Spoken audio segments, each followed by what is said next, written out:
What is up, everybody?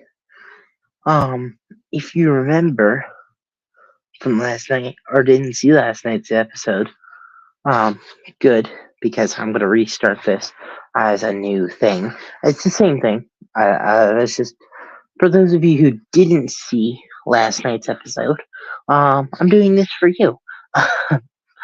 So, redoing last night's intro. But basically, a lot of magicians and really anybody can go on the internet nowadays and look up a card trick and be like, "Hey, card trick tutorial," and it'll be like, "Boom, card trick tutorial. Here's one," and it'll provide something easy. Um, Now I'm not doing card trick tutorials. No, I've done them, but what I am doing is doing something different. I'm doing something unique, if you will. Um, Something different because I everybody can do it. And now that's with a normal deck. Nobody can do it if you mess up the deck. It seems nobody can do this with this kind of deck. I've never seen tricks with this deck. So what I'm doing throughout this week, that was the intro I did yesterday. But what I'm doing throughout this week is taking tricks that are done with normal decks and doing it with this deck. And so, um, yeah, without further ado, tonight's trick is the Smiling Mule. Okay, and I'm doing tricks that you can go later and look it up. Tutorials for that. I am doing that. I'm just not providing said tutorial for the tricks. And so if you want to go look it up, you can. If you don't want to look it up, you can do that too. That's up to you at this point. And I really felt that was more fair because what about the people who don't want to know how the trick is done? And then I just start teaching the trick.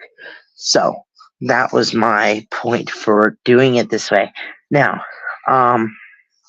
do I know how this is gonna go? No, I don't. But that's the fun of doing this challenge this week. It's kind of like taking a deck and turning it sideways and doing tricks all sideways, if you will. It's like doing that, but with a crooked deck of cards. Okay, and so let's just go ahead here. I'm gonna need the jokers. Okay, the two jokers right here. You see them?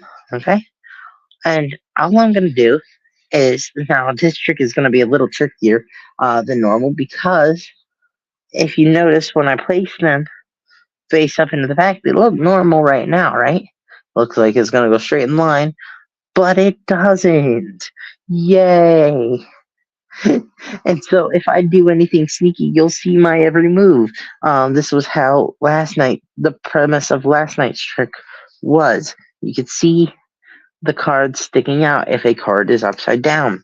And so now it will be easier, granted, to spread through to the jokers to show you that there really is nothing between them. And it will be easier to do things like that, but it really won't be easier to conceal cards that are upside down, if you will. And you can see that there, like that'll stick out like a sore thumb.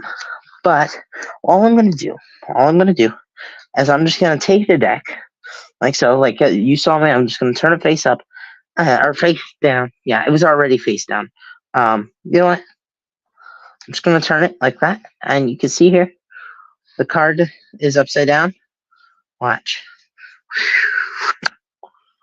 If you were to name a card, I'm just going to go pick a random card after this moment, but if you were to name a card, watch this.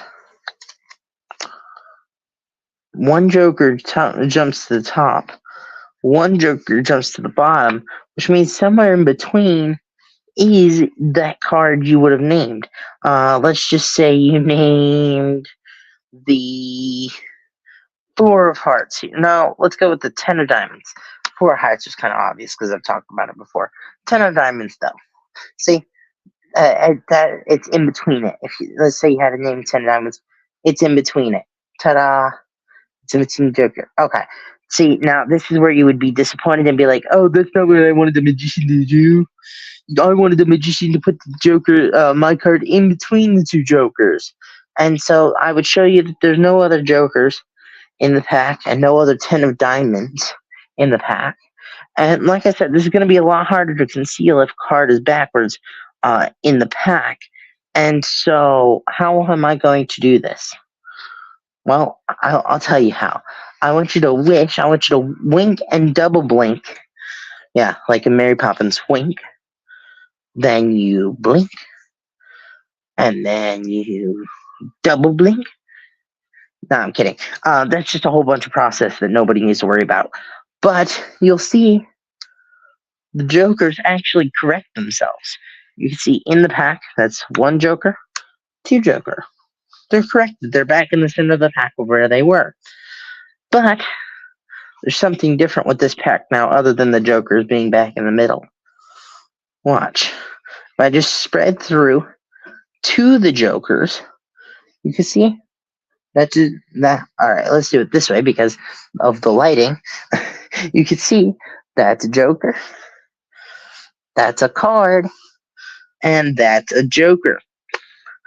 And how much you want to bet that in between those two jokers, yes, in between the two jokers, come on, let's work with me here. There we go. In between the two jokers is your 10 O diamonds. Ta-da! There you go. I did the smiling mule with a crooked deck. How well did it work? I don't know. You tell me in the comments below. And so that's going to be it for tonight. But while you're down there in the comments, go ahead and give this a like if you did like it. If you didn't like it, just do whatever. But go ahead, leave a comment. Let me know what you thought of the crooked deck and its trick for tonight. Tomorrow night, we've got an 8-hand. I know, it's crazy. But we got that. And then, so we've done a Triumph. We've done Smiling Mule. We're doing an 8-hand. And then, yeah, we'll see where this goes. Yeah, I think that's it, though, for tonight with the crooked deck. I hope you guys enjoyed. I thank you for watching.